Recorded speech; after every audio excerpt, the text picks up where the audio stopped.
cette enquête? Il faut avoir la trouille? Voilà une bonne question. Mais avant d'y répondre, permettez-moi de regarder un petit peu la façon dont on a construit le questionnement.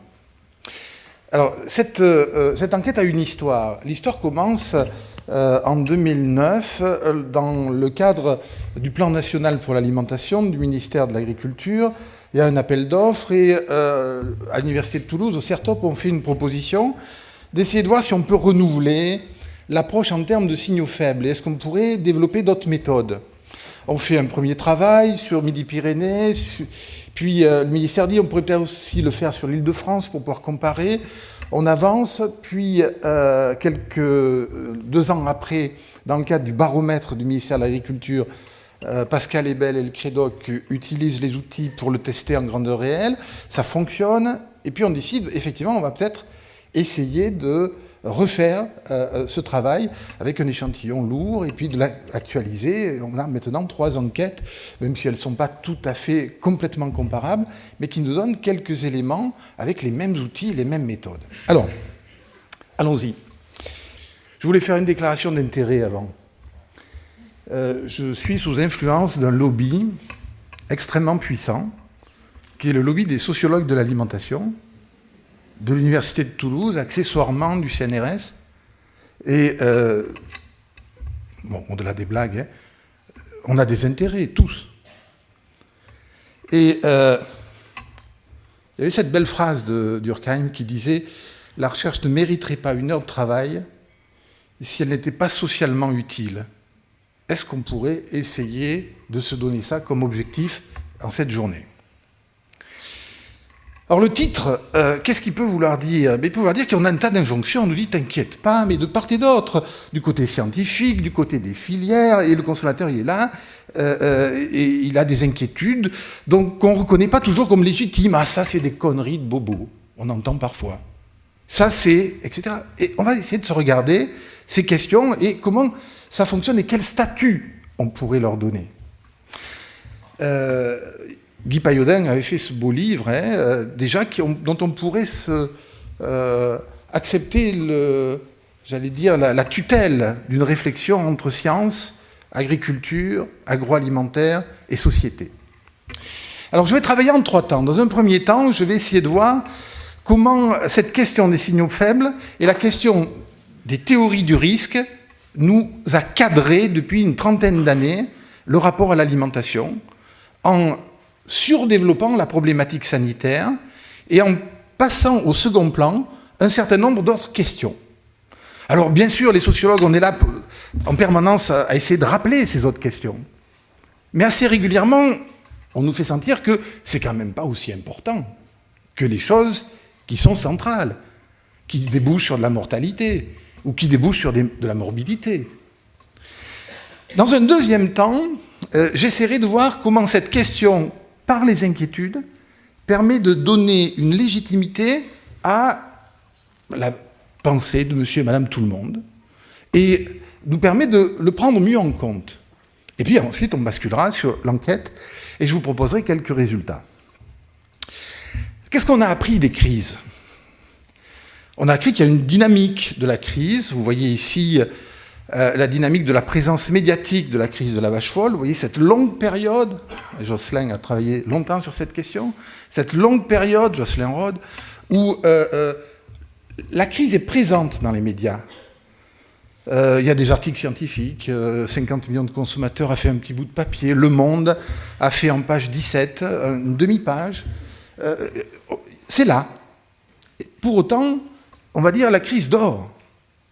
Puis on a un moment, plau, ça explose, puis ça retombe, éventuellement avec des répliques.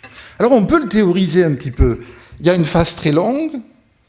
Au cours de la phase longue où la crise dort, un certain nombre d'acteurs sociaux particuliers ont développé une sensibilité plus précise à l'égard de ces questions. C'est assez souvent des gens qui sont dans l'interface entre le monde scientifique et le monde social. C'est des gens qui ont et qui commencent à paramétrer la crise, c'est-à-dire à la construire. Puis la crise passe dans les médias, puis les autorités interviennent. Donc on a un temps très long, puis le temps devient très court lorsqu'elle devient une crise médiatique, puis les autorités, qu'elles soient administratives, politiques ou d'entreprise, interviennent sous pression, puis la crise parfois a des répliques. Alors, la théorie des signaux faibles nous invite à étudier les crises en cette phase où elles dorment, à essayer de voir comment on pourrait faire une analyse de population, quelles sont les populations qui sont concernées, quelles sont les thématiques qui sont concernées, comment ces thématiques évoluent, bougent. Et sachant qu'il y a des crises qui dorment très longtemps. Ouais, vous avez des populations qui changent, des thématiques qui se renouvellent. Puis, il y a une deuxième étape qui est comment la crise passe dans les médias. Et là, il y a aussi des cadres théoriques qui pourraient nous inviter à regarder qui sont les acteurs du point de vue, dans cette théorie, par exemple, de la mise sur agenda, qui sont les croisés, qui sont ceux qui militent sur ces questions, quel type de médias accueillent ces questions, comment elles montent en charge. Ça, c'est la théorie des signaux faibles. Cette théorie des signaux faibles, elle a un énorme avantage, c'est qu'elle nous permet d'essayer d'anticiper. Mais elle a un inconvénient. C'est que, en se concentrant sur les signaux émis par les activistes, c'est-à-dire activistes au sens neutre, ceux qui ont développé la sensibilité la plus forte, eh bien, on a tendance à surécouter un certain nombre de choses. Et surtout, ce qui va se passer, c'est que vous allez avoir une espèce de guerre qui va s'installer. Et je vais vous montrer comment, par exemple, à partir des années 90, on a vu se développer des entreprises qui faisaient de l'intelligence économique, qui consistait à écouter, notamment à travers le web, un certain nombre d'émetteurs de signaux pour essayer de comprendre comment les crises se préparaient. Alors, la méthode, elle est simple, c'est un des vieux documents, ça n'a rien de confidentiel. On fait des échantillons de sites internet, on peut travailler maintenant, y compris sur Facebook, on fait des échantillons, puis on met en place des systèmes de mots-clés, puis ces systèmes de mots-clés, on fait tourner des moteurs de recherche, et donc on fait sortir un certain nombre d'éléments. Échantillon sélectionne un certain nombre d'émetteurs, et des rapports conflictuels s'installent entre ceux qui écoutent et ceux qui émettent. Et ceux qui émettent se sentent un peu volés ou se sentent un peu agressés. Des rapports de force s'installent. Et on a des réactions qui consistent à surémettre des signaux pour empêcher la compréhension, la hiérarchisation, le tri entre ce qui est important et ce qui l'est moins. Et donc on a ici des rapports de force qui rendent peu fiable ce type de dispositif, et on a des problèmes éthiques de la relation entre l'écouteur et l'écouté. On va essayer de décadrer cette question. On va essayer de la décadrer en reprenant la question du risque. Alors il y a un moment très très intéressant dans l'histoire des crises récentes. Ce moment, c'est la crise des lasagnes à la viande de cheval. Je vais peut-être, non sans avoir au préalable, rappeler qu'une des ambitions de la sociologie de l'alimentation, comme le signalait Claude Fischler il y a quelque temps, c'était d'essayer de voir comment les consommateurs raisonnent. Et cette phrase, si les consommateurs sont irrationnels, ce qu'on entend parfois, eh bien, il est encore plus irrationnel que de ne pas étudier la façon dont ils raisonnent. Juste un petit film pour voir les difficultés avec lesquelles, lorsque cette crise de la vache folle est arrivée, le monde administratif et scientifique s'en est emparé. Le groupe Findus a porté plainte contre X dans l'affaire des plats de lasagne surgelés à la viande de cheval à la place de bœuf. Bruxelles n'interdira pas la commercialisation des lasagnes incriminées car il n'y a pas de danger sanitaire. C'est une question d'étiquetage. La viande n'a pas été étiquetée de manière correcte, affirme Bruxelles. Michel Barnier confirme. À ma connaissance, il n'y a pas de problème de sécurité alimentaire, donc ne parlons pas de scandale sanitaire au moment où nous parlons. Mais c'est un scandale. Il faudra que la justice qui a été saisie soit impitoyable avec ceux qui ont commis ou cette tromperie ou cette fraude. On parle de problèmes très graves, c'est pas seulement la question de manger ou non du cheval, la manière de tuer ces chevaux, de les élever en batterie, pour dire les choses, dans certains pays, pose des problèmes sanitaires. Alors ça pose un problème sanitaire majeur que l'agence sanitaire britannique ce soir annonce, c'est effectivement l'utilisation d'une substance qui est un antibiotique, qu'on appelle le phénylbutazone, qui est une substance qu'on a beaucoup utilisée ces dernières années et qui pose problème en matière de santé humaine. Donc si malheureusement certains de ces chevaux ont été traités et si on les retrouve dans les plats préparés, si on retrouve le phénylbutazone dans les plats préparés, ce que le chimiste cantonal semble souligner aussi quelque part, eh bien il y a évidemment la risque pour la santé. Deux moments extrêmement intéressants. Le premier où on voit Barnier qui c'est pas un scandale et c'est pas une crise et c'est une crise. Vous voyez comment le vocabulaire et la manière dont on conçoit depuis la fin des années 90 la question de la crise laisse pas d'espace pour penser cette question qui est une quasi-démonstration ou une démonstration quasi-expérimentale du fait qu'une crise n'est pas seulement une crise sanitaire, qu'elle peut être une crise de l'ordre du mangeable, qu'elle peut être une crise qui a d'autres dimensions qui sont dans les dimensions sociales de l'alimentation, socio-culturelles de l'alimentation. Puis on a ce deuxième extrait dans lequel l'idée qu'il pourrait y avoir un risque et qu'il faudrait le trouver, ce risque, au sens où on a l'habitude de l'envisager, c'est-à-dire y aurait-il des antibiotiques derrière cette question? Oui, comment là on a l'appareil conceptuel qui nous organise la relation à l'alimentation.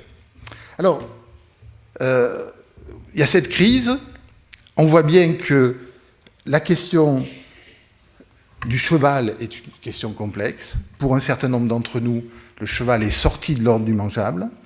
On est dans quelque chose qui est l'absence de sincérité de l'acte de commerce.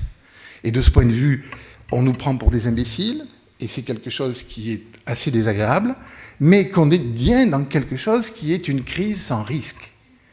La crise ne se réduit pas à sa dimension sanitaire. C'est cette question que je voudrais explorer avec donc une autre manière de cadrer. La crise, à travers la notion de risque, a été extrêmement utile pour gérer la problématique de la vache folle, pour gérer les problématiques qui ont émergé dans les années 90. Mais elle a eu un immense inconvénient, c'est qu'elle a hiérarchisé les risques, avec des risques qui étaient à évaluer, des risques qui allaient être analysés dans leur dimension perçue, avec une série de biais. Et on allait donc gérer les risques en communiquant, en prenant en compte ce que les experts disaient, et puis la façon dont le bon peuple pouvait comprendre les choses avec ses biais de perception. Et nous étions, nous, convoqués, et on l'a fait avec grand plaisir, dans l'exercice qui consiste à essayer de dire, effectivement, ce que la société reçoit.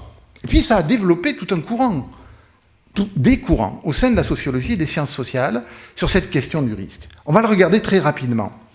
D'abord, une première analyse, l'analyse des mouvements sociaux, et là, Nicoletta Diesio va y travailler cet après-midi sur la question des mouvements sociaux. Et ici, vous avez, c'est pas Nicoletta Diesio qui est en photo, c'est Marion Netzel, qui est une collègue américaine qui a travaillé aussi sur ces questions. C'est une grille de lecture qui est intéressante, mais on est dans l'affrontement. Deuxième méthode, on va essayer de rentrer par la question des inquiétudes. C'est-à-dire on va travailler non plus avec des activistes, mais en population générale. Tout le monde. Et en population générale avec des questions, vous allez voir, on a testé des questions dans lesquelles on essaye de discriminer. Alors, on demande aux gens, si je vous dis fruits et légumes, quels sont vos principaux facteurs d'inquiétude? Et on fait ça après une enquête sur l'alimentation qui fait que la personne parle d'alimentation depuis 25 minutes. Elle a tout ça à l'esprit. Donc vous voyez, on est un peu dans des associations d'idées. Donc qu'est-ce qu'on va faire? On va à la fois rafler des choses qui sont complètement paramétrées, puis on va entendre des choses un peu plus faibles. Et dans les choses faibles, on voit des choses qui sont en train de disparaître, ou qui passent au second plan, et on voit des choses qui sont en train de monter.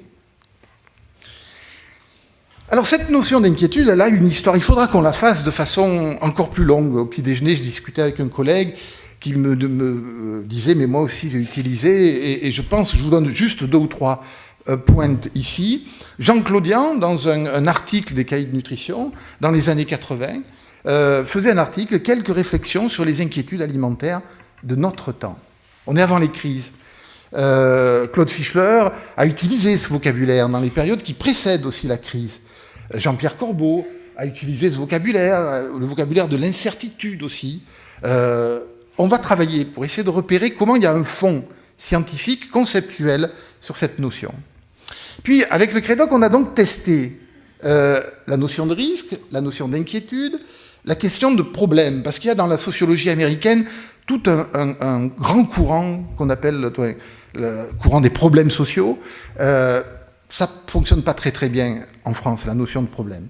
Alors qu'est-ce qui se passe ? On a risque qui tire sur le sanitaire et qui sature la question du sanitaire. On a problème qui tire sur l'économique. Et puis on a inquiétude qui élargit le spectre de l'écoute. Qu'est-ce qui se passe dans la sociologie du risque avant qu'on rentre dans les détails ? Aujourd'hui, c'est un secteur où il y a beaucoup de concurrence et beaucoup de controverses scientifiques. Avec une première série de travaux qui ont un peu tendance à regarder les consommateurs comme des gens qui ne comprennent pas tout, qui ont des biais de perception.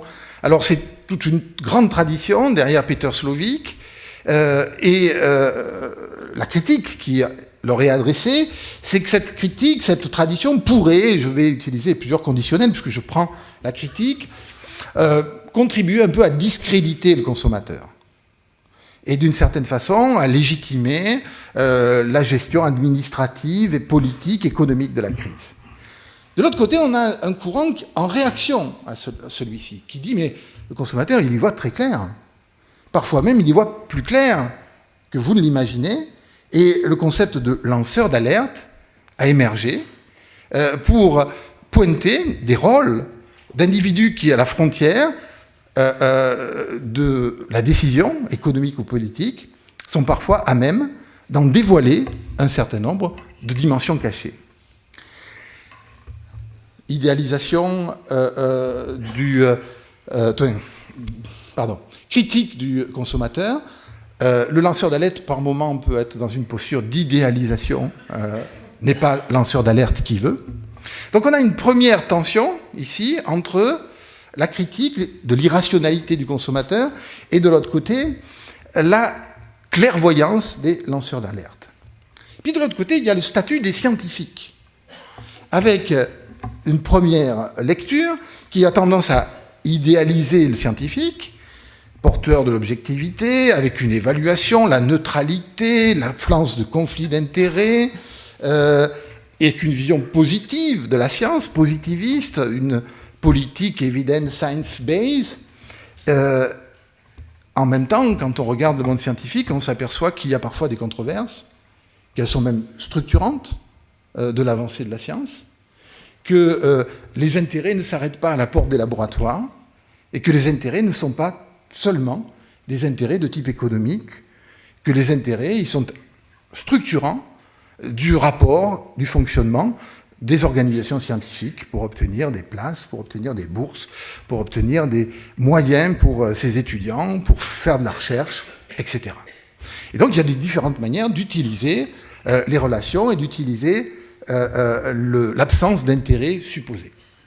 Puis de l'autre côté, on a donc la lecture qui pointe l'intérêt généralisé de l'ensemble des organisations.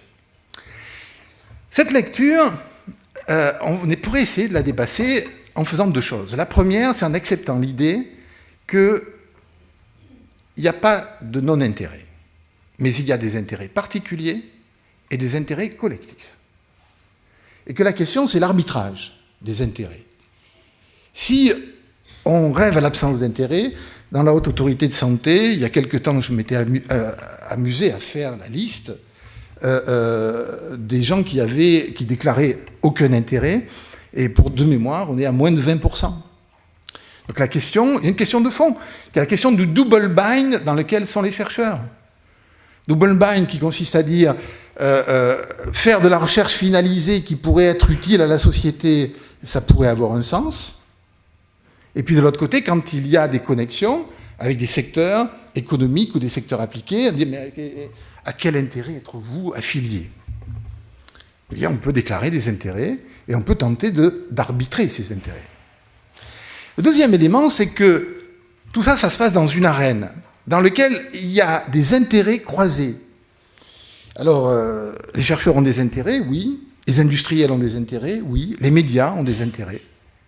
Et ils ont des intérêts qui consistent à faire de l'audience, qui consistent à entretenir des relations avec des acheteurs d'espace. Et ils ont des intérêts, les journalistes, entre eux, sont dans des jeux de concurrence. Il faut faire des scoops, il faut prendre... Et les politiques ont des intérêts. Et on a tous des interdépendances entre ces différentes... dans cette arène sociale dans laquelle, eh bien, la question qui se pose, c'est la question de l'arbitrage des intérêts et des compétitions. Alors la double entrée, elle est l'entrée par les inquiétudes, celle qu'on va essayer de développer, et un élément que je ne développerai pas, mais qui est que nous avons à prendre plus encore la question des controverses scientifiques. On fait beaucoup de conférences de consensus, elles ont un énorme avantage, mais les conférences de consensus, elles ont un inconvénient. Quand il y a des données qui ne rentrent pas dans le scénario, on met tout ça de côté, et c'est des choses qui remontent à la surface. Et donc, conférences de consensus et conférences de controverse sont des éléments qui sont complémentaires. Juste pour dire que les biais ne peuvent pas se résumer à des irrationalités, il y a des facteurs culturels. Je passe une partie de l'année en Asie du Sud-Est, il y a des questions qui nous paraissent extrêmement importantes ici, qui laissent absolument pantois les gens en Indonésie ou en Malaisie. Mais absolument pantois. C'est-à-dire que la perception, par exemple, des avantages ou des risques des biotechnologies ne sont pas du tout les mêmes, selon le niveau de développement, selon les facteurs culturels. Et donc cette question, elle a aussi une importance. Claude a pu montrer que dans une même culture, des gens qui sont dans l'appareil scientifique versus des consommateurs sont souvent plus proches que les gens de l'appareil scientifique avec d'autres collègues de l'appareil scientifique, notamment en nutrition, dans d'autres pays. On en arrive à notre enquête. Je vais essayer d'aller un peu vite, vous pourrez retrouver les éléments. Je vais rappeler, dans un premier temps, la période qu'on vient de connaître. La période qu'on vient de connaître avec une série de crises en cascade. Et cette crise en cascade, eh bien, elle a été accompagnée par un certain nombre d'événements médiatiques, mais aussi par des formes de narration médiatique qui ont évolué et qui aujourd'hui sont beaucoup dans le dévoilement. On va vous dire ce qu'on vous cache. On va vous dire ce qu'on vous cache. Il y a des moments où on nous révèle des choses, les gens qui sont un tout petit peu au fait des affaires, on se dit, c'est tellement important cette histoire qu'on nous révèle, ça fait un moment qu'on la connaît. Mais il y en a qui ne la connaissent pas. Et donc cette question de la révélation. Et puis il y a en bas la façon dont des organisations ou l'administration s'est organisée pour gérer cette histoire. Avec la création de l'AFSA, et on a la chance d'avoir Ambroise Martin avec nous aujourd'hui, avec la façon dont ensuite cette agence a été réorganisée dans l'ANSES. Puis on avait une structure qui était là depuis un moment, qui était le CNA, qui est monté en charge à la faveur de ces crises, avec des avis méthodologiques. Puis on a eu les ministères, avec le PNNS, le PNA, qui se sont emparés de ces questions. Alors, si on prend les inquiétudes, on constate un pic, toutes catégories confondues, en 2013, une augmentation forte, et puis un léger tassement, sauf pour les produits industriels, mais là, l'étiquette est une étiquette qui est presque idéal typique, négative. Quand on le regarde, c'est à peu près les mêmes données. Donc on a ici un niveau d'inquiétude qui est relativement élevé. Ça ne vous étonnera pas, il suffit d'allumer la télé pour s'en rendre compte. Et le sens de cette journée, c'est aussi d'essayer de voir comment on partage la réflexion sur ces inquiétudes. Si on va catégorie de produits par catégorie de produits, vous avez dans un premier graphe sur la gauche, où vous voyez l'évolution des inquiétudes, puis vous avez ensuite la hiérarchie des inquiétudes. Je vais en prendre 2 ou 3. Vous voyez par exemple pour les fruits et légumes, la question des polluants et des résidus de produits chimiques, qui apparaît déjà en première inquiétude dans l'enquête de 2009-2010. Et en 2016, c'est encore monté en charge. Et vous voyez derrière la question des OGM qui n'a pas disparu, vous la retrouvez en bas, mais elle est passée au second plan. Quand on regarde, même chose sur les fruits et légumes, cette question, dans le langage courant, il y a même une saturation, produits chimiques, regardez. Quand Pascal Ebel a fait des nuages de mots, à quel point le mot pesticide est saturant de la réponse des consommateurs. Regardons avec la question de la viande. À nouveau, vous voyez un peu le même accent circonflexe dans l'intensité de la crise, qui ne baisse pas autant que l'accent circonflexe. Mais vous voyez, le premier facteur était l'alimentation animale, et vous voyez que c'est le bien-être animal, les conditions d'élevage qui ont pris la place. Et cette question-là, on va la voir, la question du rapport aux animaux, qui a été concentrée sur les animaux d'élevage, aujourd'hui est en train de s'étendre à d'autres catégories de produits alimentaires d'origine animale. On peut faire une analyse de profil des inquiets et des moins inquiets. Les facteurs d'âge sont liés, des facteurs de position sociale. On peut rentrer ça un peu plus en détail, mais j'avance. Si on regarde les poissons, eh bien, à nouveau, la question des polluants monte en charge. Mais ce qui apparaît de nouveau dans les poissons, eh bien, c'est la question des conditions d'élevage, plus largement même des conditions de pêche, c'est-à-dire du rapport qu'on entretient avec cette espèce. Quand on regarde les nuages de mots sur la viande, antibiotiques, élevage, maladie, et quand on regarde les nuages de mots sur les poissons, pollution, élevage, fraîcheur, les produits laitiers. Vous avez ici alimentation animale en 2009-2010, des questions d'hygiène, alimentation animale, bien-être animal. On voit ici le bien-être animal, monter en charge sur les poissons, monter en charge sur les produits laitiers. Donc vous voyez cette problématique qui s'est diffusée. Vaches, produits, aliments, antibiotiques, les mots-clés. À nouveau des profils. On prend les céréales. Les céréales, vous aviez la question des produits chimiques, des polluants, et puis une question spécifique, la question des OGM, qui reste une question importante dans cette catégorie de produits. OGM, pesticides, produits, traitements. Si on prend les produits industriels, une catégorie pas très facile à cerner, mais qui devient un peu l'idéal typique de l'industrialisation, eh bien vous avez les produits chimiques.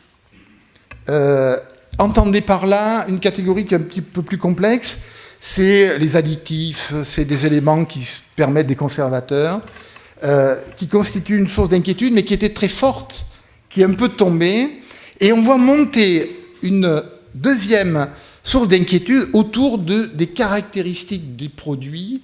Entendez par là sa composition et à quoi ça sert. Alors derrière, il faut y entendre des problématiques autour de l'huile de palme, pourquoi on utilise cela, autour d'un certain nombre d'éléments de la composition des produits.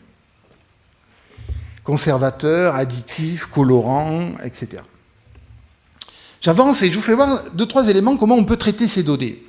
Voilà par exemple, ici, on utilise les plus inquiets, la moyenne, les moins inquiets, pour essayer de voir comment les inquiétudes se répartissent et quelles sont les populations. Alors vous avez des produits pour lesquels vous avez une cohérence entre les moins inquiets et les plus inquiets. Les moins inquiets sont simplement moins inquiets, mais la hiérarchie est la même. Et puis vous avez des produits pour lesquels vous avez des divergences. Par exemple, vous avez la question de l'alimentation des animaux par rapport à la viande, ou la question du bien-être animal, et pas du tout hiérarchisée de la même façon, selon que les gens sont inquiets ou pas inquiets.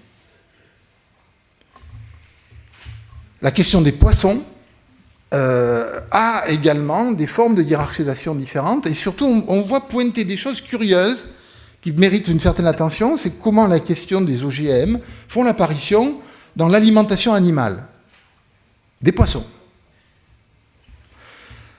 Sur la question du lait, des questions qui, lorsqu'on les regarde à travers les activistes, apparaissent comme extrêmement importantes, ici sont présentes, mais avec une intensité qui est différente, la question des anti-laits, mais on voit apparaître une demande de transparence, une demande, le mot lobby commence à être associé à certaines filières, et donc on a des questions ici à prendre en charge. On peut analyser, en prenant les inquiets, les formes de hiérarchisation des inquiétudes. Je conclus. Je conclus en faisant la chose suivante. On prend l'ensemble des réponses, on les agrège. Et on voit apparaître 4 gros paquets. Un premier paquet qu'on va appeler, on peut y aller carrément avec ça, la question de la qualité sanitaire et nutritionnelle. Elle est importante, 27% de l'ensemble des inquiétudes. Mais on voit apparaître une inquiétude plus massive, plus importante, qui nous invite à discuter des produits, des modalités de l'agriculture, produits chimiques, polluants, pas seulement de l'agriculture, de l'élevage, de la pêche. Puis on a l'animal, dans l'alimentation animale et les conditions d'élevage. Et on a enfin quelque chose qui a été un peu une surprise, c'est ce qu'on lit en creux, c'est quand même une demande sur le produit, ses caractéristiques.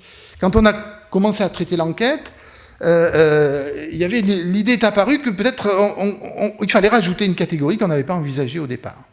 Et que cette catégorie, en fin de compte, elle nous amène à prendre la mesure qu'à surparler du risque, on a appris tous à parler de ces questions, mais en fin de compte, l'aliment, ça se consomme, ça a une histoire, ça a une origine, ça a des traditions, on le sait tous. Mais c'est quelque chose qui... Et puis, il y a des choix technologiques à l'intérieur des filières, qui sont des choix qui sont plus ou moins compris, qui peuvent être discutés. Alors, à quoi ça sert tout ça?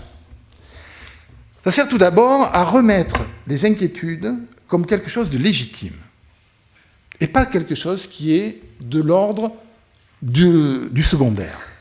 Deuxièmement, c'est que sur ces inquiétudes, il faut essayer de comprendre comment on peut répondre, comment on peut argumenter, comment on peut justifier, ou comment ces inquiétudes peuvent participer d'une réforme, d'une manière de repenser, de réorganiser.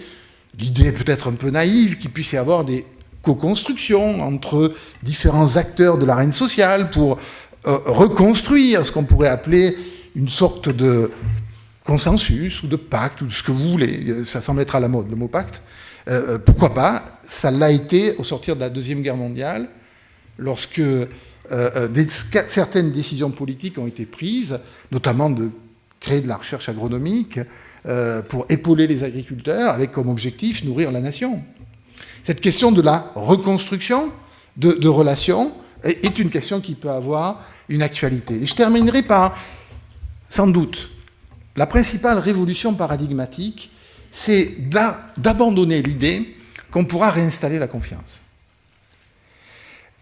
L'idée qu'il y ait une permanence de l'anxiété alimentaire, et qu'elle a des hauts et des bas, et qu'elle est constitutive du statut d'omnivore, c'est un élément qui a été fondateur de ce champ scientifique, la sociologie de l'alimentation. Et je crois qu'au cœur de cette histoire scientifique, eh bien, il y a l'idée que l'anxiété alimentaire, les inquiétudes alimentaires, sont quelque chose dont on ne se débarrasse pas, mais qu'au contraire, il faut gérer, qu'il faut assumer, et qu'il faut collectivement rediscuter, reconstruire. Merci de votre attention et merci à ceux qui ont participé à ce travail, dans l'ombre ou dans la lumière, Véronique Pardo, Noël Paolo, Pascal Ebel, Alice Fourminet et Thibaut Moncé. Merci beaucoup. Est-ce qu'on est vraiment dans une résonance totale de nos comportements alimentaires par rapport à effectivement ce qu'est la société de manière totalement globale? Ces questions des inquiétudes alimentaires ne sont pas déconnectées de phénomènes sociaux plus larges. Et on a un peu l'habitude d'utiliser l'alimentation à la fois comme un lieu de lecture de phénomènes sociaux, ce que Jean-Pierre Corbeau appelle la distinction de la sociologie par l'alimentation, qui permet de comprendre des phénomènes plus larges, et d'une sociologie de l'alimentation qui se concentre sur la question de l'alimentation. Donc on voit bien qu'il y a des glissements, des facteurs d'inquiétude, du rapport au politique, du rapport à l'administratif, c'est présent. Ensuite, comment répondre ? Probablement à la fois directement et indirectement. C'est-à-dire que la question de la réponse aux inquiétudes, le grand danger, c'est de dire « t'inquiète pas ». C'est ce qu'on essaye de faire depuis 90. Chryse la vache folle, vite un expert, aller à la télé, les expliquer en 25 secondes, c'est dangereux ou pas dangereux. Et le mec, il ne sait pas répondre. Ça m'est arrivé encore il n'y a pas longtemps. Si on ne prend pas le temps, on ne peut pas répondre à ça. Et donc, est-ce que... mais en même temps, il faut assumer ce genre de questions. Mais on voit bien qu'il y a d'autres. Et l'intérêt de ce genre d'enquête, c'est-à-dire l'idée que, par exemple, on a abandonné, ou on a laissé passer au second plan, un discours sur les produits, sur un certain nombre de choix. Aujourd'hui, qui sait pour quelles raisons on utilise, ou pour quelles raisons il ne faut pas utiliser certains types de produits? Il y a des débats qui mériteraient d'avoir lieu. Et je pourrais lister un certain nombre de problèmes. Question des métaux lourds, sur différentes... Voilà. Je pense qu'il y a des questions qui mériteraient de l'information. Alors à la réponse, oui, il y a quelque chose qui est de la réponse directe. Oui, il y a quelque chose qui déborde la question. Et en même temps, il faut qu'on la regarde, comment construire une information qui permette de mieux saisir l'environnement de la question. Ce qui est peut-être un peu le but aussi de ce colloque aujourd'hui. Comment on peut retisser en fait des liens et des circulations d'informations et de mettre en place des passeurs ou des passages pour que l'information soit audible par le plus grand nombre? Oui, quand on se promène dans différents milieux de la recherche, milieu des consommateurs, milieu des industries, on voit à quel point il y a des situations par moment d'incommunication. D'incommunication avec le sentiment que les autres ne comprennent rien. Et qu'ils nous en veulent. Et c'est assez étonnant comme situation. Et je pense qu'il y avait un superbe dessin dans le Canard enchaîné il y a quelque temps où on voyait un homme politique qui... c'était au moment du Salon de l'Agriculture, il y a quelques années, qui disait « Mais même les politiques ne sont pas épargnés par les maladies à prions. » Et avec le sentiment de la folie généralisée, c'est-à-dire que tout le monde... tout le monde va attraper, quoi. C'est vraiment ça. Alors les consommateurs sont fous, les journalistes sont fous, les scientifiques sont fous, etc. Comment on peut sortir de cette lecture-là? Et le grand danger de répondre à l'inquiétude directement, et de l'utilisation du vocabulaire psychopathologique, c'est-à-dire il est fou, irrationnel, etc., c'est qu'effectivement on ne peut plus discuter. Dès lors que j'invalide la raison de l'autre, je ne peux pas discuter. C'est des conneries de bobo. Alors je ne sais pas si c'est des conneries de bobo, mais en fait s'il y a des gens que... il faut bien qu'on en discute. Et puis il n'y a pas que des conneries de bobo, il y a des conneries de gens de Castelnaudary. Aussi, hein. Aussi. Donc peut-être qu'on pourrait aussi les prendre en compte. Ou de Brive-la-Gaillarde. Hein, fais attention, il y a un agriculteur de Castelnaudary. Aïe. Des questions? Oui, une question. Est-ce que pour répondre, il ne faut pas d'abord un peu les hiérarchiser plus les risques? Parce que, en fait, entre je vais manger de la vache folle ou je vais donner à mon bébé un petit pot où il y a du verre dedans, je risque la mort demain. Ou on m'a trompé parce qu'on on m'a mis du cheval dans mes lasagnes. Ou troisièmement, je vais manger des fruits et légumes où il y a des pesticides et peut-être que dans 25 ans, ça aura un effet. Au niveau du consommateur, la réaction et l'inquiétude ne va pas être la même. Donc comment on peut hiérarchiser ces inquiétudes pour y répondre? l'expertise scientifique classique a toute sa place. Et ce discours, en aucune façon, ne discute la nécessité de l'expertise scientifique, au sens classique. Simplement, il y a deux modulations. La première, c'est que le danger du cadre théorique des risques nous amène à regarder de façon très ambivalente la question des réactions des citoyens, des consommateurs, des mangeurs, soit en invalidant un peu leurs raisons, soit en idéalisant dans une lecture un peu populiste leur capacité à comprendre, et qu'il y a peut-être quelque chose entre les deux. Et donc là, il y a quelque chose à travailler à plusieurs niveaux. Sur la question du risque diffus et de la noblesse de ces risques. Et de l'autre côté, la question de l'évaluation scientifique, elle ne peut pas être prise argent comptant. Elle doit aussi être l'objet d'une discussion. Alors, où, comment, ça, il y a des questions. Il y a des controverses qui traversent le champ scientifique. Et ces controverses, il faut qu'on les assume à différents niveaux. Les assumer au niveau scientifique et les assumer dans la façon dont elles pourraient être médiatisées. Si on ne médiatise pas les controverses, elles sortent. Et elles deviennent on nous a caché quelque chose, c'est le nuage de Tchernobyl, c'est etc.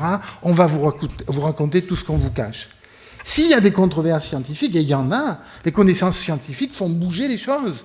Si par exemple, des pratiques qui ont des siècles ou des dizaines d'années peuvent être remises en cause par des avancées de la compréhension de phénomènes.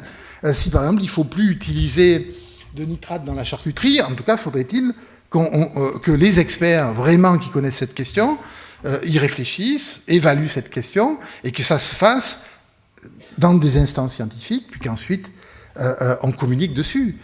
Sinon, les controverses, elles deviennent des espèces de brûlots si on a une gestion strictement administrative du risque, considérant que les experts ont toujours raison. Donc oui, il y a la nécessité de hiérarchiser, et quand la science est installée et qu'on est dans des champs où il y a peu de controverses, il n'y a aucune raison de se priver des connaissances scientifiques, il y a des moments où il y a des controverses, et les controverses ne sont pas que des rideaux de fumée pour ralentir l'avancée de la réglementation. Il y a des controverses scientifiques qui méritent d'être prises comme des controverses, et c'est un des champs de la sociologie des sciences que de prendre en compte ces questions et de voir comment elles s'organisent. Ah, d'autres questions, juste devant, là. Une question peut-être simpliste. Souvent, dans les pays d'Europe du Nord, il y a plus d'inquiétude envers les aspects environnement et santé que dans les pays d'Europe du Sud. Qu'est-ce qui explique cela? Et pour élargir la question, il y a de grandes variations, bien évidemment, entre consommateurs, catégories de consommateurs et aussi pays. Indépendamment de l'aspect niveau de développement économique, qu'est-ce qui explique, au niveau peut-être culturel ou social ou autre, les grandes différences, enfin, quels sont les facteurs de grande variation de perception selon les pays et les grandes catégories? Merci. Merci. Alors la question appellerait des débats, des développements longs. Je peux vous renvoyer vers un certain nombre de lectures. On est au cœur d'une des grandes questions historiques de la sociologie. Max Weber déjà nous parlait de l'éthique protestante et de l'esprit du capitalisme. D'autres ont réfléchi à l'influence de la morale catholique sur le rapport à l'alimentation en France, en Espagne ou en Italie. Il y a plein de travaux, y compris à l'OCHA, le livre Manger que Claude a dirigé, et qui est une enquête sur de multiples pays, explore cette question. Il y a des facteurs culturels, il y a des facteurs religieux qui organisent notre relation à l'alimentation, et la perception du risque est aussi en partie, et des inquiétudes, est aussi en partie déterminée par ces facteurs-là. Je vous renvoie vers quelques éléments de biographie. Au-delà de ces quelques mots, j'ai moi-même essayé de travailler sur la façon d'expliquer le rapport à la gastronomie et le rapport à la religion catholique dans ses données les plus fondamentales, comme la théorie de la transsubstantiation, explique des relations. Voilà, je vous renvoie à des lectures que vous trouverez dans les bibliographies, notamment de Lochat. Monsieur, une autre question. Bernard Valuy, je suis président du CIFAP, Centre d'information farine-pain. Merci. Dans le cadre du gluten, nous allons au-delà de la controverse scientifique, puisqu'il y a une absence de connaissances. Et le fait que les scientifiques disent qu'ils ne savent pas va nourrir les croyances, c'est-à-dire ceux qui, effectivement, pensent, et je pense, enfin, le cas du gluten est particulier, que, effectivement, c'est lié à un certain nombre de pathologies qui ne sont pas, aujourd'hui, définies d'une manière, je dirais, spécifique par la profession médicale. Donc il y a véritablement un problème de relation entre, non pas la controverse, mais l'honnêteté scientifique de dire « je ne sais pas », pour un scientifique, par rapport à quelqu'un qui dit « je crois savoir » ou « je crois ». Merci de cette question. Il faut mettre controverse au pluriel, y compris dans les types de controverses. C'est-à-dire que la controverse la plus classique, c'est lorsque vous avez des arguments avec la même qualité scientifique, c'est-à-dire publiés dans des revues de haut niveau scientifique, et qui se contredisent. Par exemple, le même journal, la même année, reviewé par des professionnels de façon aveugle, anonyme, et vous avez des contradictions. Ça, c'est le cas le plus pur, entre guillemets, de controverse. Mais vous avez des situations où vous avez ce qu'on peut appeler des pré-controverses. C'est-à-dire qu'il n'y a rien dans l'appareil scientifique, mais dans les allées de la science, il y a des choses. C'est-à-dire qu'il y a des gens qui racontent que c'est pas bien, qu'il faut faire ci, qu'il faut là, qui le publient dans des revues qui sont de moins bonne qualité, mais quand même qui ont un statut, qui sont docteurs, qui ont une position dans l'appareil scientifique. Mais ça n'a pas atteint le cœur de l'appareil scientifique. Puis vous avez des post-controverses. C'est-à-dire qu'il y a des trucs qui ont flambé à une époque, puis le truc semble s'être éteint, mais on a quand même des publications qui continuent dans des revues de très haut niveau à passer sur des arguments que la communauté scientifique a abandonnés. Ça, c'est différents types de controverses, et le gluten peut être une de ces pré-controverses dans lesquelles... alors, quel intérêt de faire cette typologie ? Eh bien, c'est aussi une manière d'orienter l'activité de la recherche. C'est aussi une manière de pointer où il y a des nécessités de faire des travaux pour essayer d'éclairer et d'arbitrer un certain nombre de ces questions le plus rapidement possible, si la science est capable de le faire. Mais la science n'est pas capable d'arbitrer. La science, elle ne nous dira jamais s'il faut être végétarien ou pas végétarien. Cette question, ou comment tuer les animaux, cette question-là est une question qui relève d'un autre niveau, qui relève d'une question d'éthique, politique, de débat, d'une autre nature. Merci. Merci beaucoup, Jean-Pierre.